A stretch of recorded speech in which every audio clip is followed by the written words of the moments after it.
আপনি কি জানেন আপনার প্রিয় এই শুটকির সাথে শরীরে ঢুকছে মারাত্মক কিছু বিষাক্ত উপাদান? বিষ তত্ত্বের আজকের পর্বে থাকছে শুটকির আড়ালে টক্সিসিটি। গবেষণায় দেখা গেছে শুটকিতে ক্লরপাইলিসস বা ডাইমেথোয়েটের মতো কীটনাশকের উপস্থিতি। হয়তো এই উপাদানগুলো তাৎক্ষণিকভাবে আপনাকে বড় কোনো বিপদে ফেলছে না, কিন্তু এখানে কাজ করে বায়ো অ্যাকিউমুলেশন নামক একটি প্রক্রিয়া। সহজ কথায়, এই কেমিক্যালগুলো আমাদের শরীর সহজে বের করে দিতে পারে না। এগুলো চর্বিযুক্ত টিস্যুতে জমা হতে থাকে।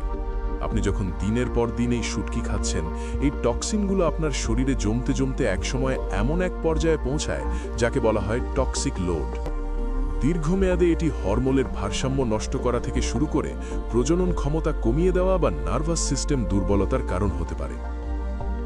রিসার্চ অনুযায়ী শুটকিতে ক্রোমিয়াম এবং ক্যাডমিয়ামের মতো ভারী ধাতুর মাত্রা বিশ্ব স্বাস্থ্য সংস্থার অনুমোদিত সীমার চেয়ে অনেক বেশি পাওয়া গেছে।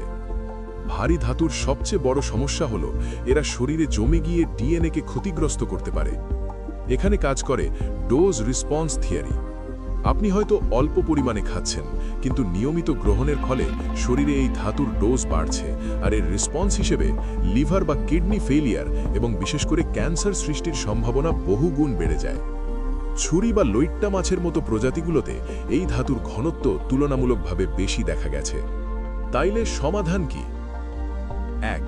উষ্ণ জলের ডিপ ক্লিনিং।